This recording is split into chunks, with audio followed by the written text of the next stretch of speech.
Pensando en Voz Alta, conversación espontánea en la que se analizan los temas de actualidad, abordados bajo la perspectiva de Alfredo Mena Lagos. Pensando en Voz Alta. Buenos días, bienvenidos a Pensando en Voz Alta. Hoy tengo el gusto de tener a dos muy buenos amigos y compañeros quijotes que se han embarcado en una nueva quijotada, que es un foro que están organizando, que me parece a mí muy atinado y muy a tiempo. Y le quiero dar la bienvenida a Luis Membreño y a Roberto Rubio. Gracias, Alfredo. Ambos muy buenos amigos. Gracias, Alfredo.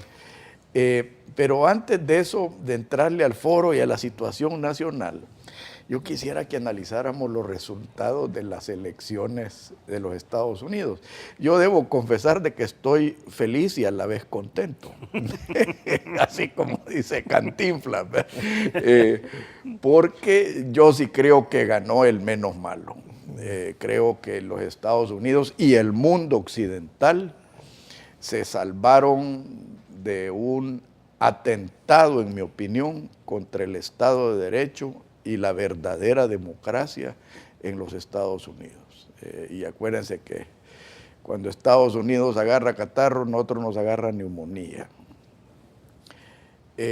Yo en mi programa de la semana pasada, previo a las elecciones, dije que a mí lo que más me molestaba de la campaña política es que a Trump se le acusaba por lo que decía, en cambio a la Hillary no se le estaba diciendo nada por lo que ha hecho, que es gravísimo. Entonces, me parece a mí que el pueblo norteamericano despertó. Creo que el pueblo norteamericano se asustó ante lo que le venía y reaccionó. Pero sí quisiera que ustedes me contaran desde su punto de vista las razones por qué ganó Trump. Luis.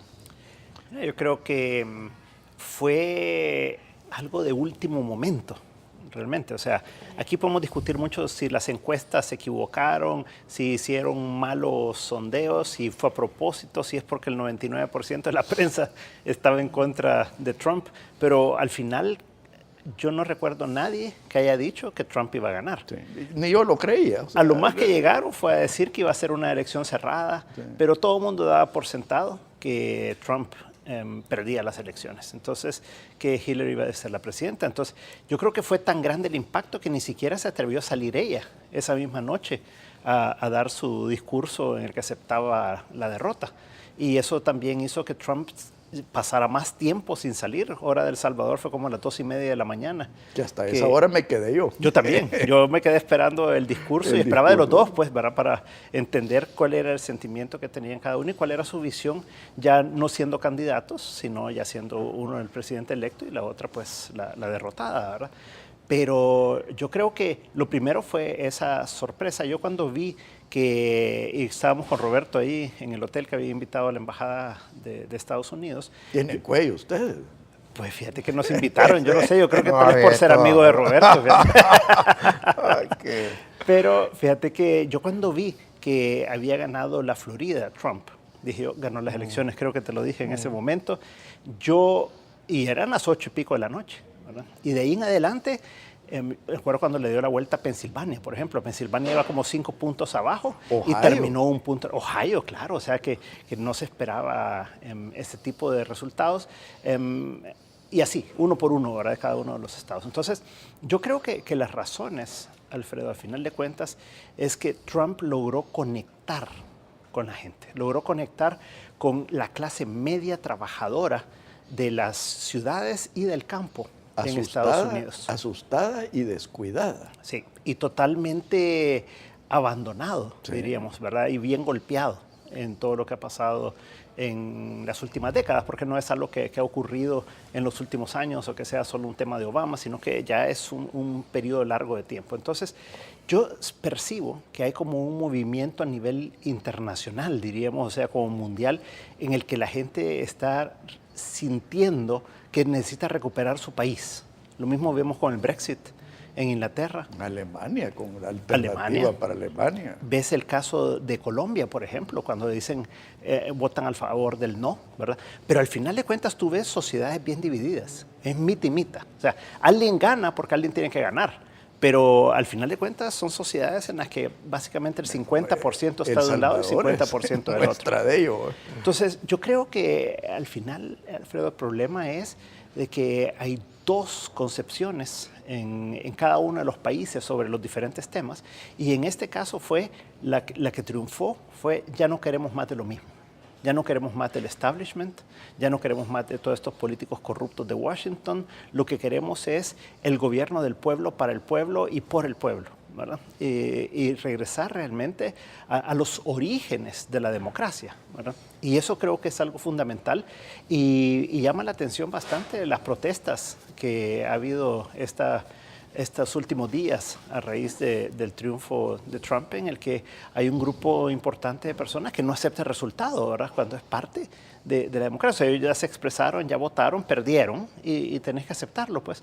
Pero ahí ves las diferentes formas como reaccionan las sociedades. Entonces, yo creo que Trump ha logrado llevar un mensaje de decir, recuperemos lo nuestro, recuperemos nuestro país, hagamos de regreso de este país algo grande, y por el otro lado es Estados Unidos para los estadounidenses. Bueno, y ahí yo creo que pues tendremos tiempo de hablar más en detalle sobre los temas, pero creo que en esencia es eso, esa promesa de volver a hacer algo grande, de que van a tener empleos, de que van a traer de regreso los empleos.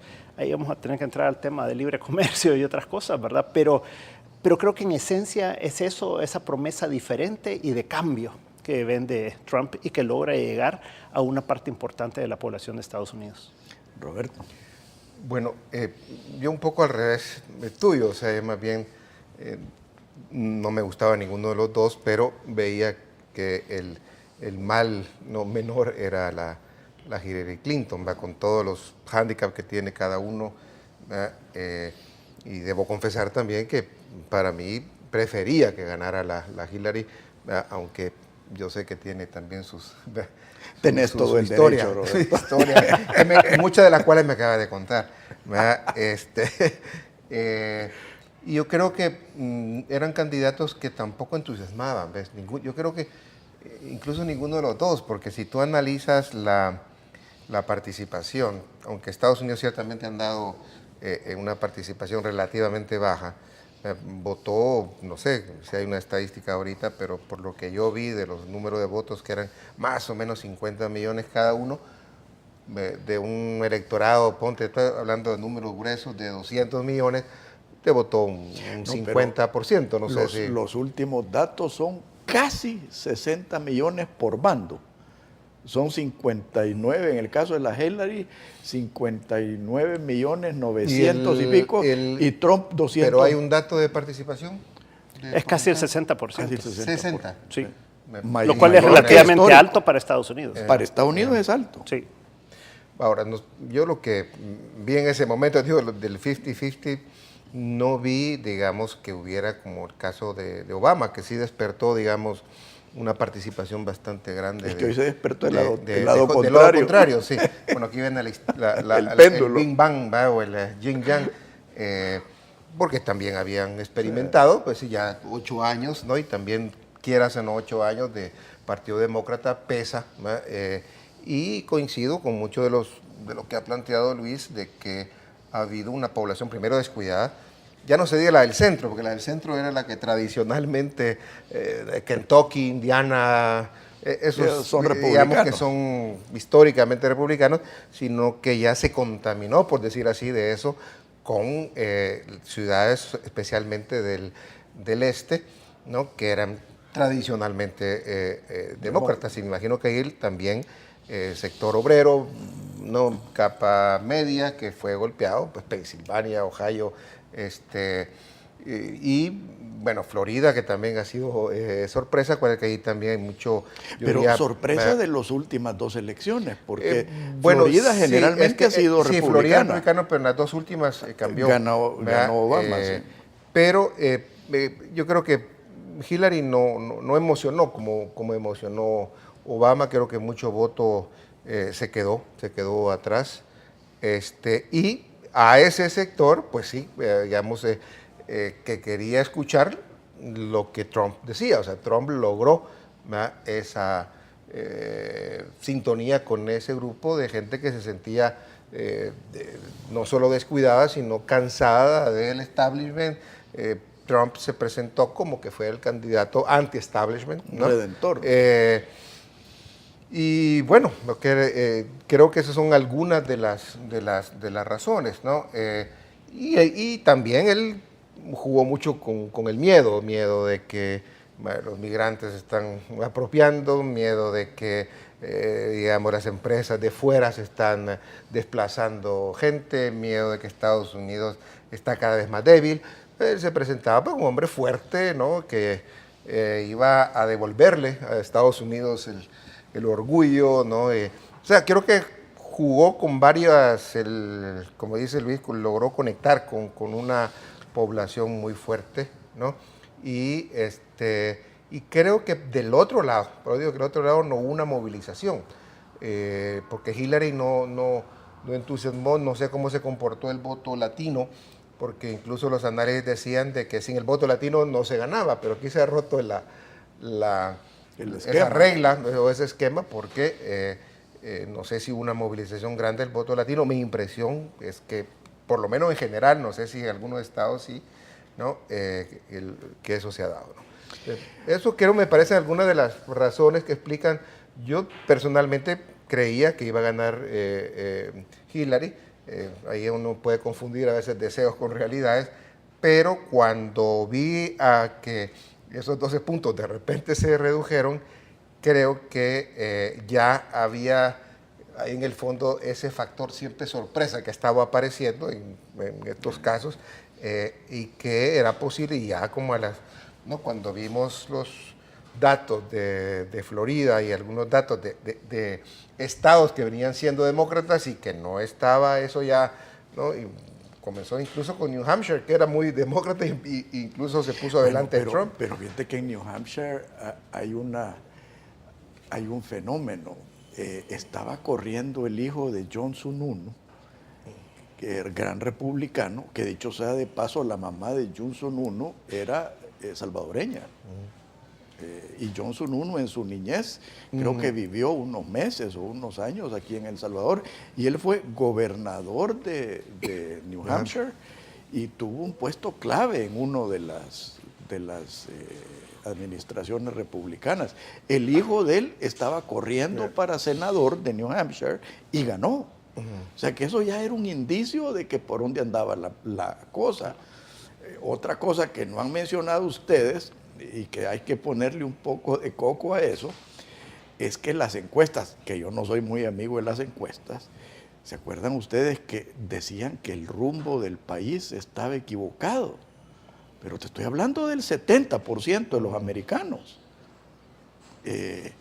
La otra cosa, a mí me dio alegría cuando vi a los dos Obamas saliendo agresivamente a apoyar la candidatura de la Hillary. Yo dije, aquí hay algo raro, dije, porque no todos los días sale la pareja real a hacer campaña por un candidato. De ahí hay otra cosa que yo creo que es básica, era la credibilidad de la Hillary Clinton. La credibilidad de la Hillary Clinton estaba por los suelos. O sea, si la agarraron en innumerables mentiras,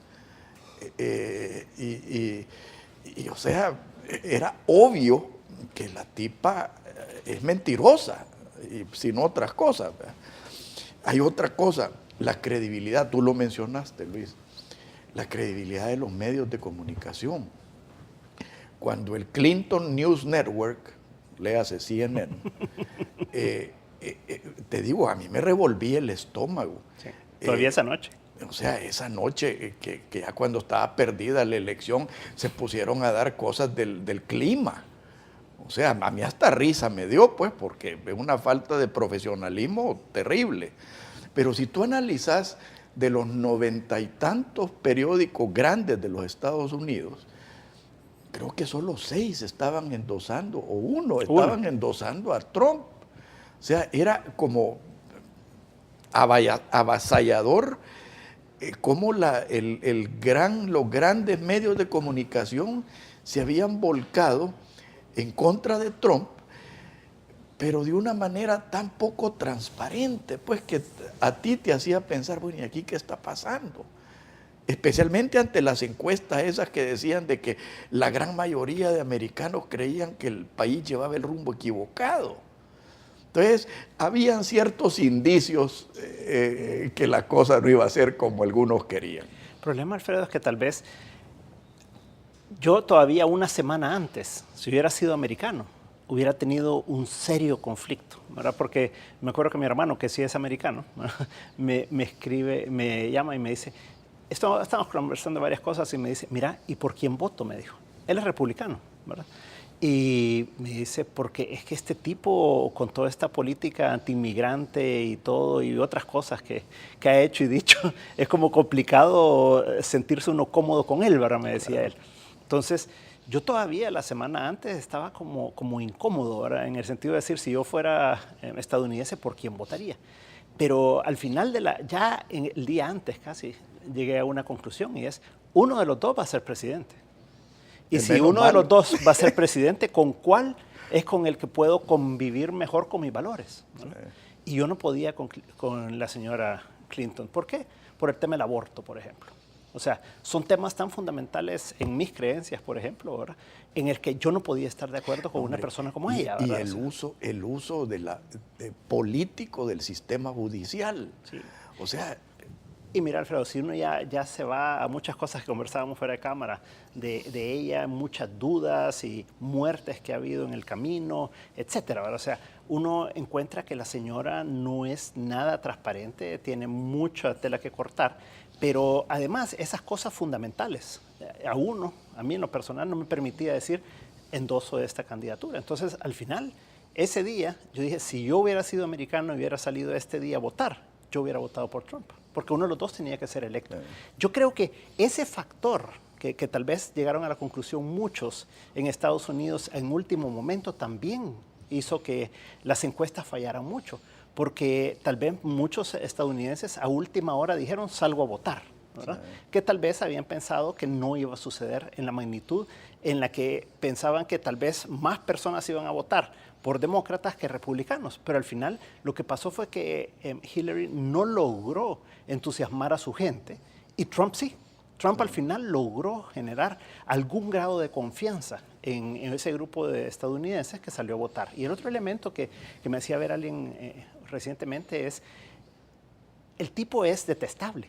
O sea, el tipo ha dicho una cantidad de cosas, pero si tú te fijas es parte del humor americano. Todas las noches hay una cantidad de programas en Estados Unidos en los que le tiran pero duro a todo el mundo, ¿verdad? Y una sátira y todo bien particular de Estados Unidos y que todo el mundo lo ve y son programas pero súper con unas audiencias enormes, ¿verdad? Entonces es parte de esa cultura, o sea, no lo ven mal el que él sea de esa manera, ¿verdad? Entonces yo creo que a uno le choca más por ser latino, por tener una cultura diferente que la de ellos, pero eso es parte de la sátira y de la forma de ser de los estadounidenses. Entonces yo creo que eso también hizo que aminorara ese impacto negativo que tal vez otros sí teníamos por una cantidad de cosas que había dicho a través de la campaña Trump, ¿verdad?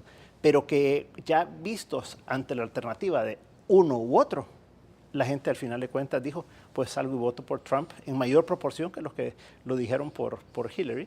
Y el último elemento que yo creo que ellos fueron muy inteligentes, los republicanos, fue en hacer sus números.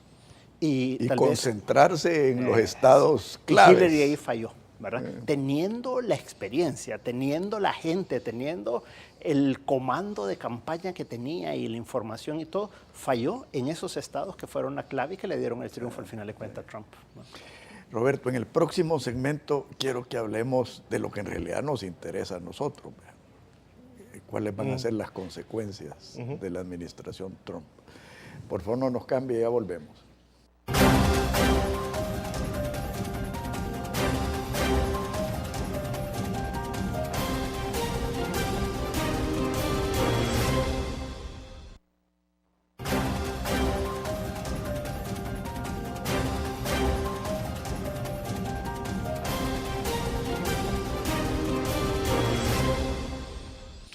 A ver, Roberto, ¿cuáles crees tú que van a ser las consecuencias de la administración Trump? Mira, todo depende de si cumple o no cumple lo que había prometido, porque si tiene ese tono anti-inmigrante, que no solo hacia latinos, sino también al musulmán, etcétera. Bueno, ya lo aminoró un poco ahora sí, que ya pues, está sí, pero electo. digo, hay que ver cuál es efecto inmediato para El Salvador. No inmediato, me refiero a que es algo que depende de la presidencia, no del Congreso, porque una cosa es pasar a una reforma migratoria, que eso tiene que pasar por el Congreso, a dar un estatus temporal, por ejemplo, ¿no? a los salvadoreños, a los centroamericanos. Todavía quedan 18 meses, eso da tiempo, pero un discurso que si lo mantiene a ese nivel puede peligrar el TPS, incluso si mantiene la promesa que quiere retirar esos beneficios a estudiantes, ¿no? que han nacido, digamos, que vienen ¿cómo se dice? Que son estudiantes de padres y madres, pero que nacieron hablando inglés, ¿no? Pero y si nacieron en Estados Unidos son ciudadanos americanos. No, entiendo que, pero creo que hay un montón ya veo así, que no son documentados, no nacieron, sino que llegaron de pequeños. Llegaron, los papás se los llevaron, y por X razones no han podido ser legalizados, que son más de 500 y pico de mil que hay en ese estatus, parece. Y entonces hubo una reforma de Obama que fue que le dio una serie de, digamos, de facilidades para el estudio, para que, no sé si para la salud también, se le dio una especie de TPS a toda esa población. Acordémonos que Obama deportó más gente que sí, los Bush. Bueno, sí, pero en este punto en específico tenían ese programa, o tienen ese programa, que por cierto es el grupo de indocumentados de mayor futuro, es el que le puede proporcionar a Estados Unidos, son jóvenes que están estudiando. Claro. Entonces, y que no creo que Trump sea tan tonto eso es de desaprovecharlo. eso es lo que hay que ver si él mantiene, digamos, ese discurso y pues cumple esas, porque lo dijo, que eso lo iba a quitar.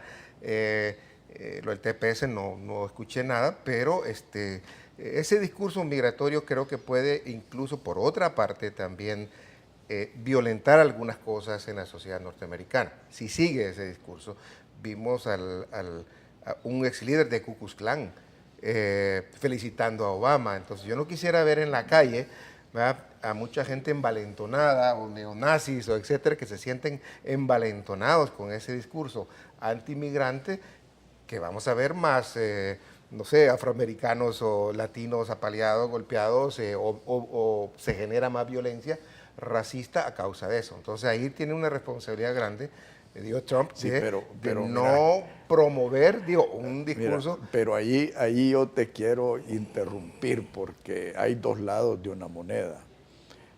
Si bien es cierto, es peligroso el envalentonamiento de cierta gente reaccionaria, también hay que considerar que la gran mayoría de la violencia es ocasionada por el otro lado.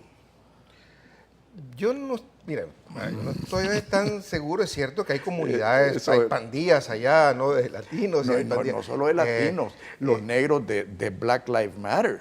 Sí. O sea, sí, yo no digo que sean unos puros y otros no, unos buenos y otros malos. Lo que quiero decir que un discurso... El niño llorón y la china que lo pellizca. Un discurso muy muy racista, si se sigue manteniendo, lo que va a hacer es envalentonar estos grupos, ¿no?, que pueden hacer que la sociedad norteamericana realmente se crispe en ese nivel.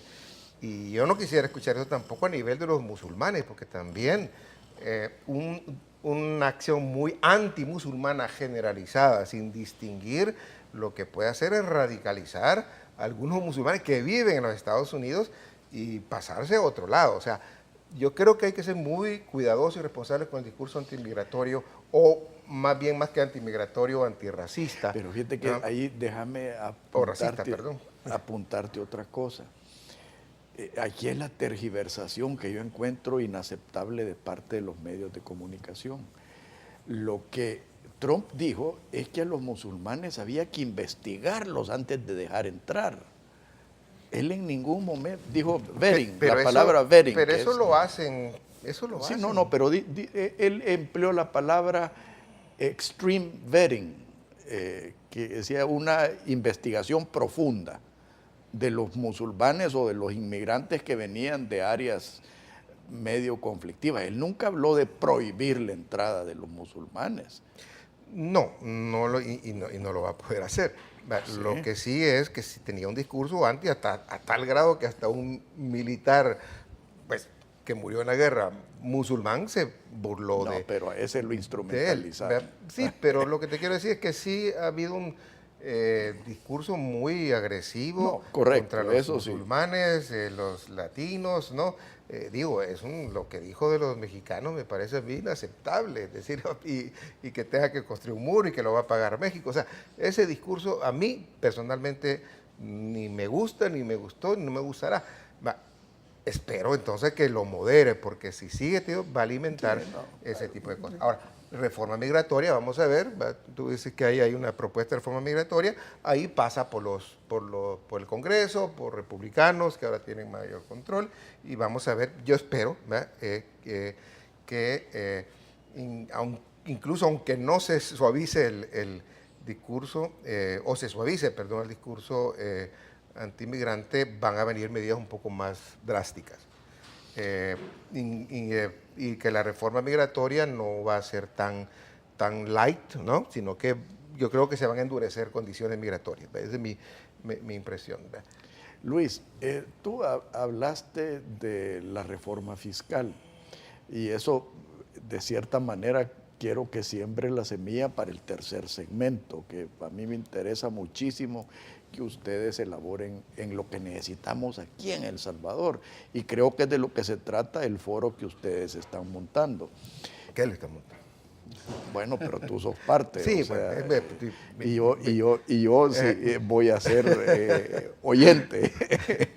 Pero, ¿qué piensas tú del proyecto de reforma? Porque ya Trump habló de reducir la tasa a 15%. Sí.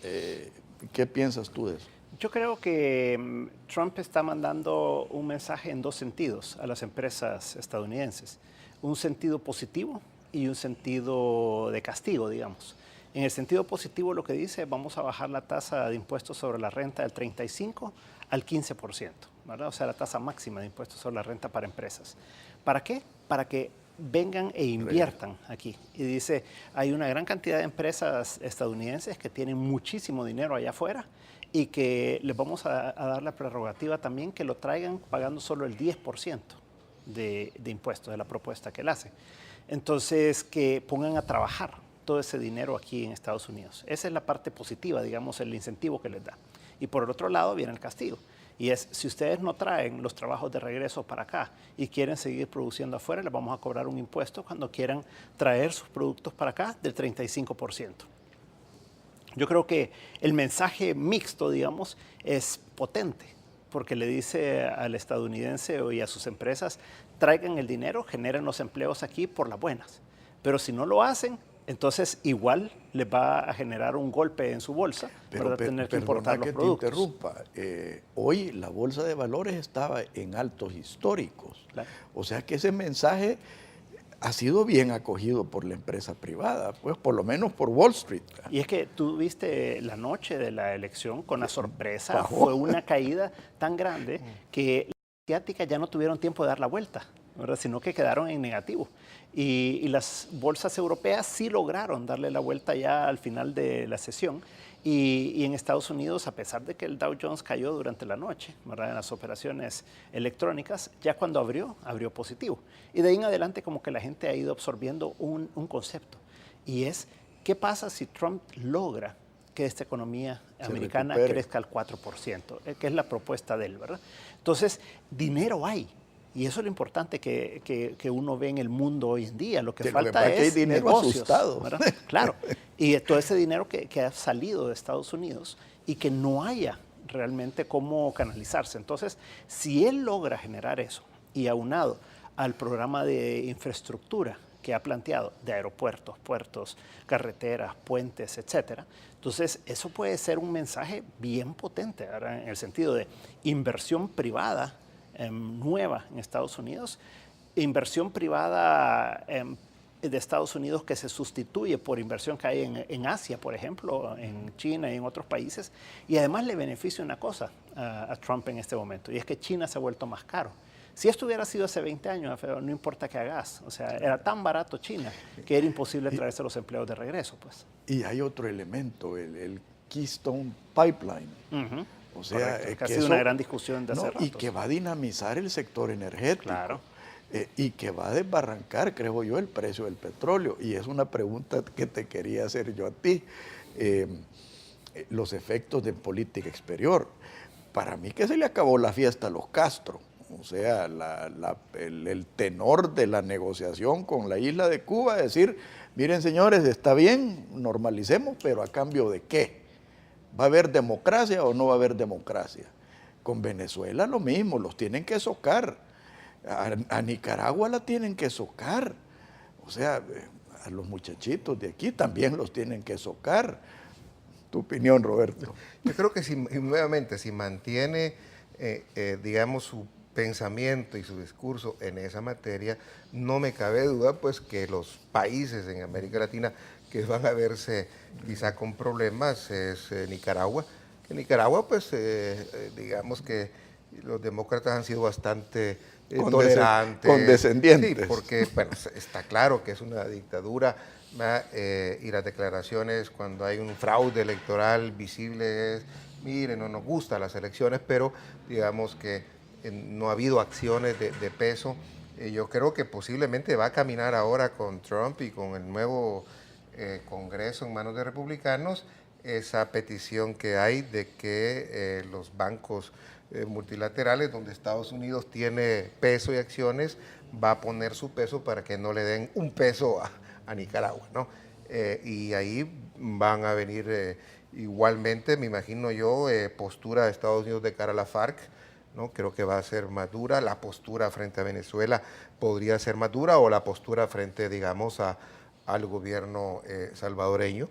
No creo que también El Salvador, acordémonos que ha sido un país bastante, yo diría, mimado, ¿verdad?, por los Estados Unidos, republicanos y demócratas,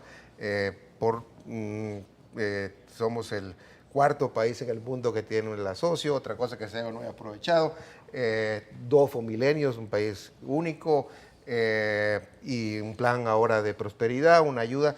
Creo que, digamos, las condicionalidades van a ser ahora más, no más fuertes porque ya están, sino que va a haber más exigencia y creo que el Congreso, sobre todo ahora, porque ya va a ser la combinación ya de presidente y Congreso, que van a estar más en sintonía, decir, miren, hay ciertas cosas que ahí, si no hay, digamos, avances en materia de lucha contra la corrupción, democracia, etcétera, ¿no? Entonces, si Trump mantiene ese discurso, lo escuché decir algo así como dijo Osaka, ¿no?, que se le acabó la fiesta a los malacates, algo así, o sea, se le acabó la fiesta, dijo, a los líderes corruptos de América Latina, o voy a combatir. O sea, si eso es así, va a haber problemas para, sobre todo, las cúpulas, ¿no?, en Venezuela, que están implicadas en cuestiones de narcotráfico, ¿no? Y en general, corrupción, falta de democracia, si se mantiene ese pensamiento, y yo subrayo si se mantiene, porque ya cuando estás en el poder puedes moderar tu discurso por X razones geopolíticas, pero sí creo que en caso de Cuba, Venezuela, Nicaragua y El Salvador también va a haber más, digamos, una política exterior más dura. ¿Ya? Ahora, hay una cosa que tú dejaste entrever y que me gustaría que profundizáramos. La correlación de fuerzas que hay ahorita en los Estados Unidos no la ha habido desde los años 20. O sea, hay control de Senado y de Congreso y de Cámara de Representantes. Obviamente un presidente que ha sido electo por un landslide, o sea, electoralmente hablando ha sido un landslide. Y la oportunidad de meter 2 o 3 magistrados a la Corte Suprema de Justicia. porque eso es blindar a las próximas 2 generaciones de americanos. Entonces, si tú le pones coco a eso, el momentum político que se puede generar, yo no digo que se va a generar, pero que se puede generar, es profundo. En el PROC ya me hicieron señal de corte, lástima que nos interrumpen, pero bueno, vamos a hacer este programa de 2 horas, por lo menos cuando vengan ustedes. Bueno, uno y uno, puede hacerlo doble. Sí, en el próximo segmento quiero que hablemos de la idea que ustedes tienen del foro, porque para mí El Salvador necesita generar un momentum hacia la productividad.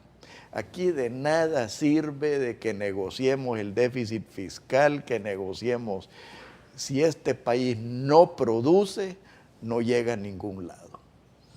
Por favor, no nos cambie, ya volvemos.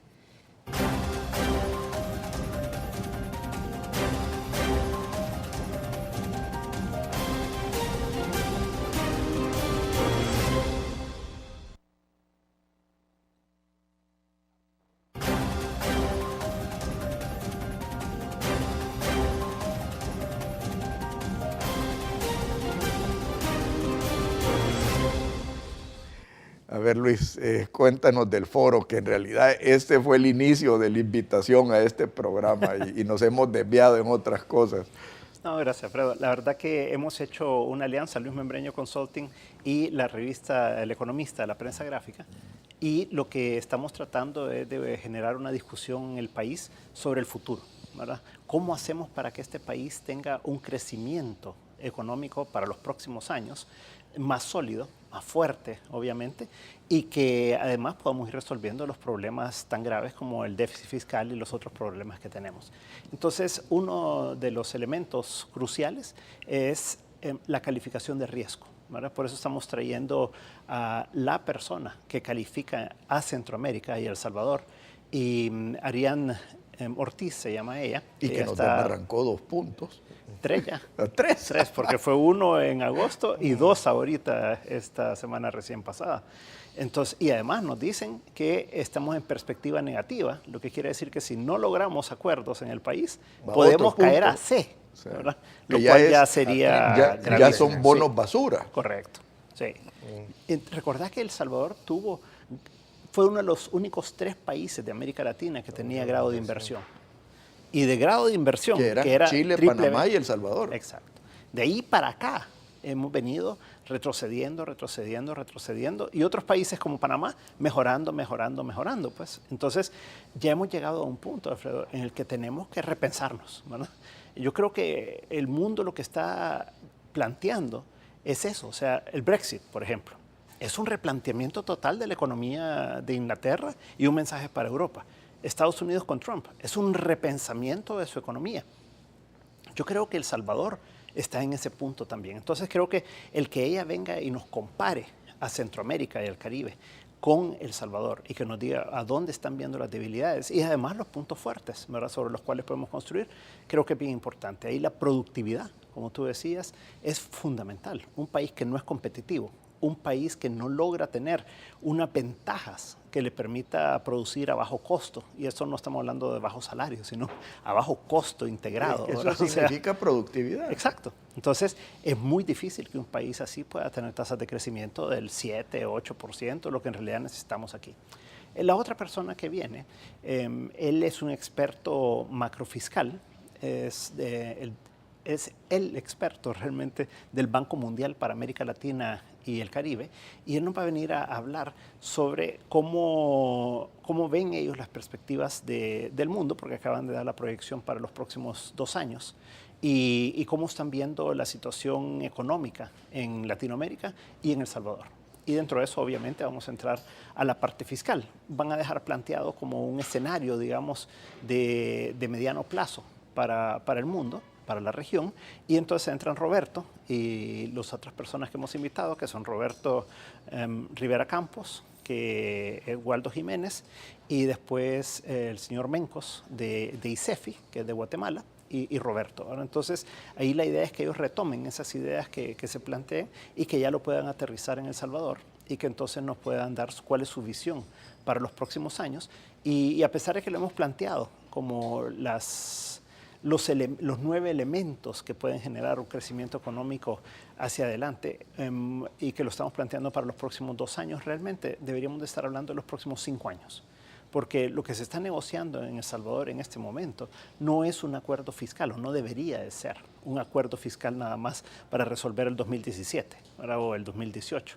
O si queremos ir a un acuerdo fiscal para un ajuste de 3 años. No, o sea, aquí lo que estamos hablando es cómo le damos vuelta a esta economía, ¿verdad? Cómo le damos vuelta a esta situación política que nos tiene tan entrampados con esa polarización que hay entre los 2 partidos políticos principales en el país, y cómo logramos entonces reorientar las energías hacia lo negativo y lo pesimista que se ve tanto en el país, hacia algo positivo y a una nueva perspectiva de cómo crecer y cómo poder lograr un mejor futuro de mediano y de largo plazo, porque uno no puede concentrarse solamente en cómo resuelvo la situación fiscal del próximo año, pues, sino que tenemos que ver realmente el mediano y el largo plazo, que es como así se progresa, pues. Bueno. Roberto. Mira, a mí me alegra que Luis esté organizando esto. A mí me gusta el taoísmo, ¿verdad? Y escuchando a Luis me alegro que educanos, por favor. Que estemos cerca del maoísmo. Porque es que Mao decía hay que caminar en 2 pies. ¿Eh? Y el Tao, pues, es decir, que de una parte y la otra, porque aquí nos hemos mucho entrampado en el tema fiscal, una pata que es importante, pero dejamos de lado el crecimiento. Tú lo estás diciendo, si no hay producción, si no enfrentamos el tema del crecimiento, pues, digamos, lo fiscal, no hemos si hecho hemos nada. tenido 4 reformas fiscales.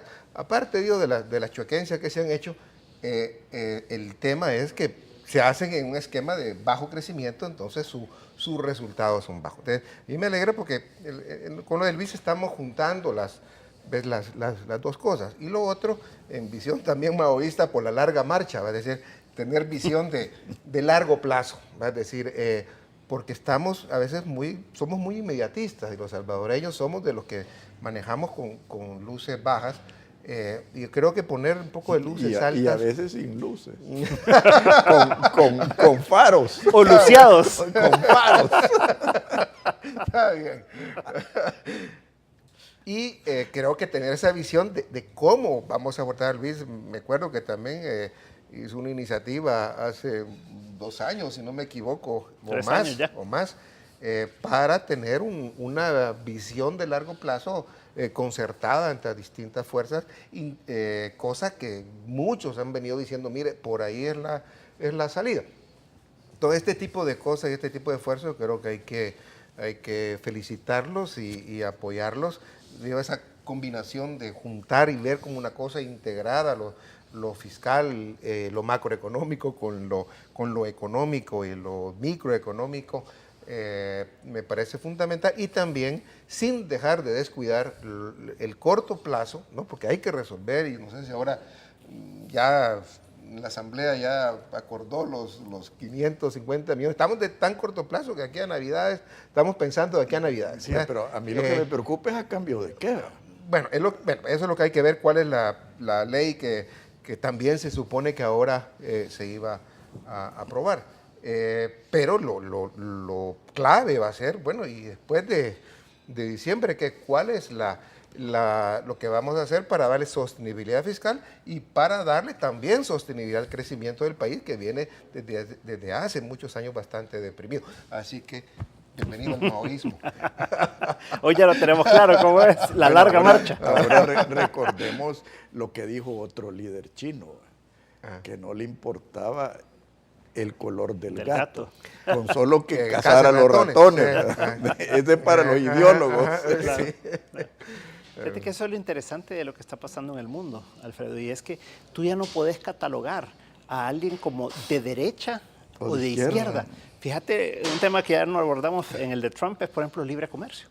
O sea, Trump, siendo una persona que de las cosas derecha, en que yo no ¿verdad? Estoy de acuerdo con él. Y él viene y dice, yo quiero revisar los tratados de libre comercio.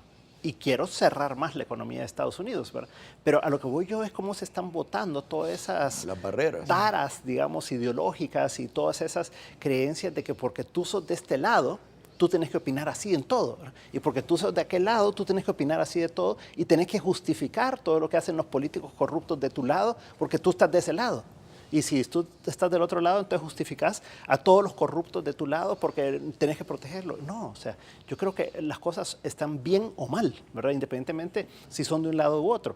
Y lo otro también es que yo creo que la experiencia en el mundo nos está llevando a replantearnos muchas creencias que hemos tenido durante bastante tiempo sobre diferentes temas económicos, en los que yo creo que es el momento de replantearnos algunos de ellos, hacer ciertos ajustes. Aquel consenso de Washington, ¿verdad? Que era tan cuadriculado, digamos, yo creo que aquí muere. Y vertical. Claro, aquí muere, o sea, todo eso. Y vas a algo mucho más heterodoxo. Y eso es lo que el mundo está como liberándose de dogmas, está liberándose de todas esas ataduras ideológicas, y yo creo que tenemos que poder comenzar a pensar fuera de la caja. Yo creo que eso es lo interesante de lo que está ocurriendo en el mundo, y es cuando la gente le dice a los políticos y aún a los economistas y a quien querrás, o sea, le dicen, mire, o sea, nosotros lo que queremos es que el gato case los ratones. No me importa si es de este lado, si es de aquel, si lo hace de esta manera o lo hace de aquel. Lo importante es que resolvamos los problemas de la sociedad. Ahora, hay un grave riesgo en ese pensamiento, especialmente a lo que la política refiere y lo que el Estado de Derecho refiere.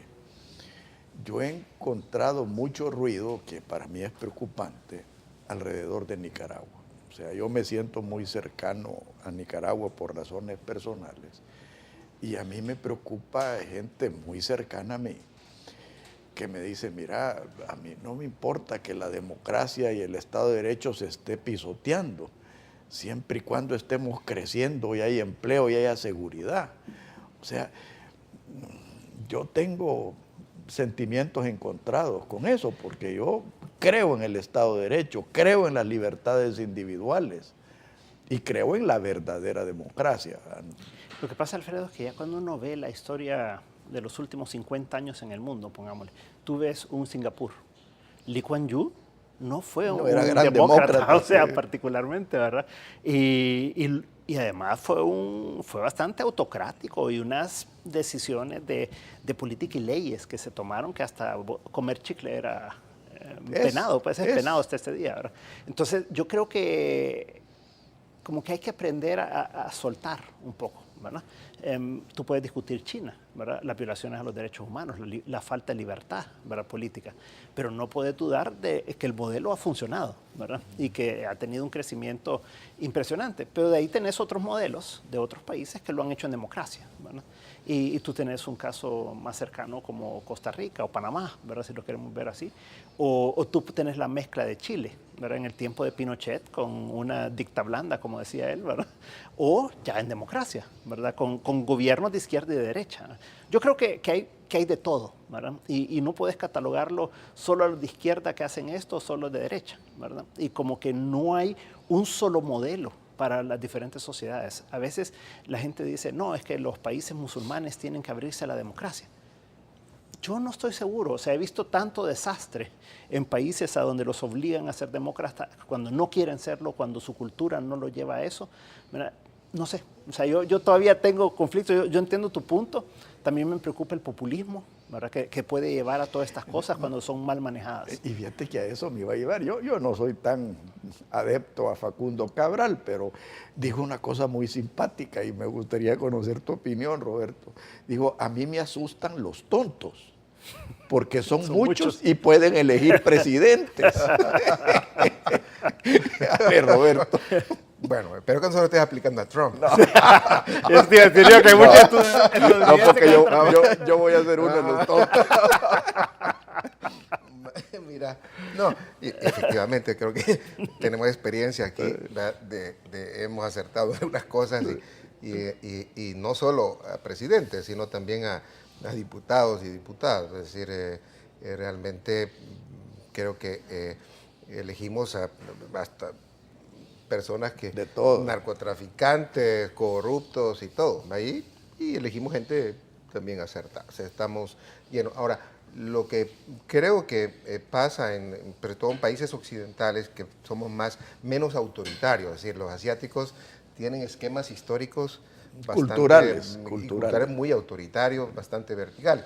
Yo creo que en nuestro sistema occidental, digamos, valoramos bastante la democracia, y cuando entra la democracia a reñir con el crecimiento, yo no quiero decir que la democracia, que no puedan caminar de manera diferente, pero creo que para nuestro esquema tiene que ir a la par. Es decir, Nicaragua lo que se hizo es, y te digo en parte porque está funcionando, pero puede dejar de funcionar pronto, es que se negoció, y empresarios grandes sobre todo, negociaron, digamos, crecimiento por democracia. Es decir, mira, yo hago tu negocio, Ortega te dice y Bayardo Arce, ¿no? ¿Quieres un permiso ambiental? ¿Quieres esto? Te lo doy, pero no me moleste, la democracia es mía, ¿no? Eso, mira, a la larga es de cuidado, porque ya ha habido varios empresarios que se han salido un poco porque les ha tocado otro más poderoso que ellos, y después pagan las consecuencias de no tener ninguna incidencia sobre ese esquema. O sea, también los empresarios están muy a merced de lo que suceda.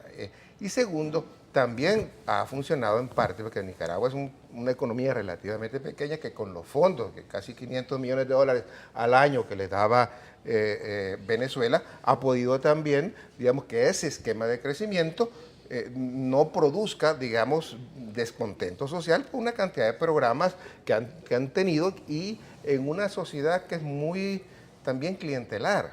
Alguien me decía, mire, Arturo Cruz me decía, mire, es que los salvadoreños, me dice, son más ciudadanos, los nicaragüenses son más clientes. El cliente, y sobre todo el cliente que está muy pobre, le das una lámina para que construya, le das un paquete de semillas y se conforma más. El ciudadano es más exigente.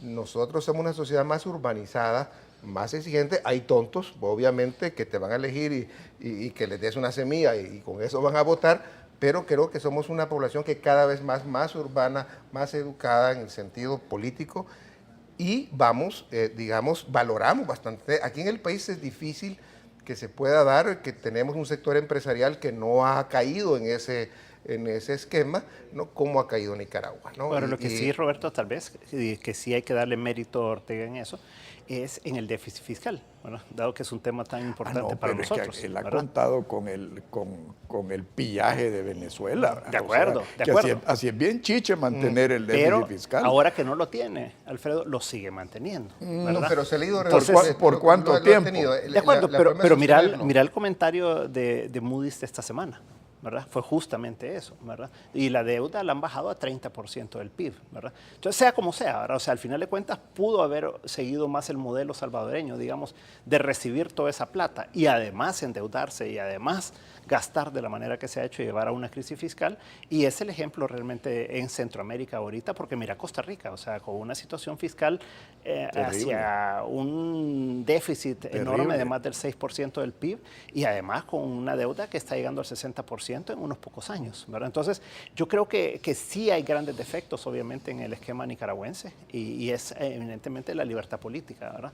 Pero sí tiene ciertas características positivas de ese crecimiento fuerte que ha tenido el 5% en promedio y un déficit fiscal con todas sus cosas, ¿verdad? Que lo ha mantenido bajo control, ¿verdad? Entonces, yo no digo que uno deba seguir el modelo de otro país con exactitud, pero sí debe de reconocer ciertos detalles que son importantes, ¿verdad?